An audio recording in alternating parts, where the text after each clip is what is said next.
November 30th, 2022, Paradise, Texas.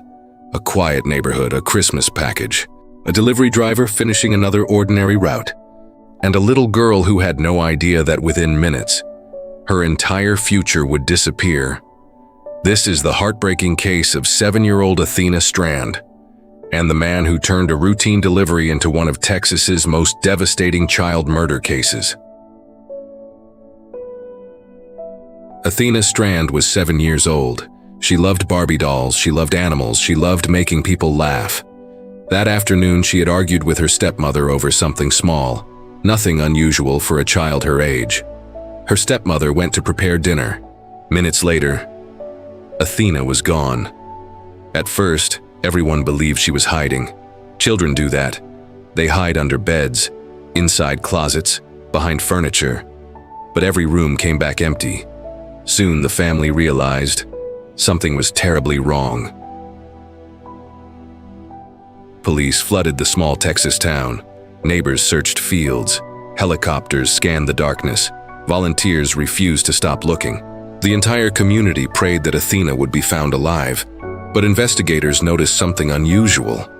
Only one unfamiliar vehicle had been at the property shortly before Athena disappeared, a FedEx delivery truck.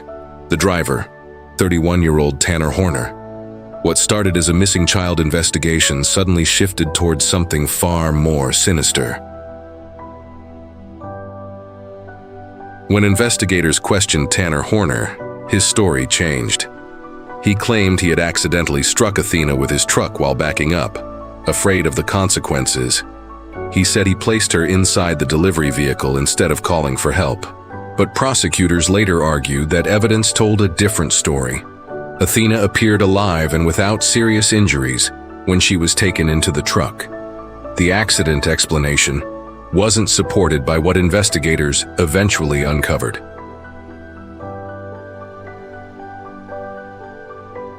After hours of questioning, Horner led investigators to a remote location.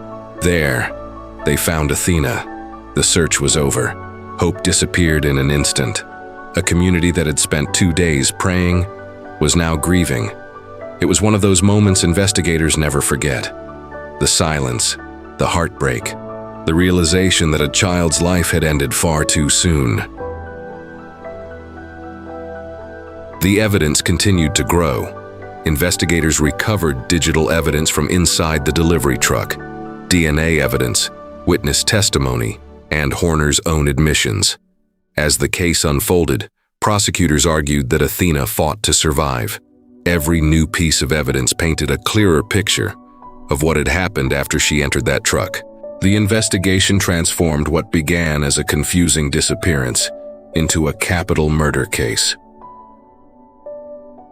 Years later, the courtroom filled with Athena's family. Before opening statements could even begin, Tanner Horner surprised everyone. He pleaded guilty. There would be no trial to determine guilt. Only one question remained. Should he spend the rest of his life behind bars or receive the death penalty? Jurors spent weeks hearing evidence, testimony, and the emotional impact of Athena's murder on everyone who loved her. They also learned about handwritten letters Horner had written while in jail. One was addressed to Athena's parents. In it, he expressed remorse for what he had done and apologized for the unimaginable pain he had caused. But prosecutors argued that no letter could undo the suffering left behind. And they reminded the jury that the overwhelming evidence, not his words, would guide their decision. For Athena's family, no apology could ever replace the little girl they had lost. On May 5, 2026, the jury reached its decision: death. The sentence reflected what jurors believed was one of the most horrific crimes imaginable against a child. No verdict could bring Athena back. No sentence could erase the pain her family carries. But for many, it marked the end of a long search for justice. Some crimes leave behind more than evidence. They leave behind empty bedrooms, unfinished birthdays, and Christmas gifts that were never opened. Athena Strand should have grown up. Instead, her story became a reminder that unimaginable evil can hide behind the most ordinary faces. Sometimes, The person everyone trusts to deliver a package is the last person anyone expects to fear. If you believe victims deserve to be remembered with dignity, not just as headlines, subscribe to Death Confessions. Every case we tell honors the lives that were taken and the truth that must never be forgotten.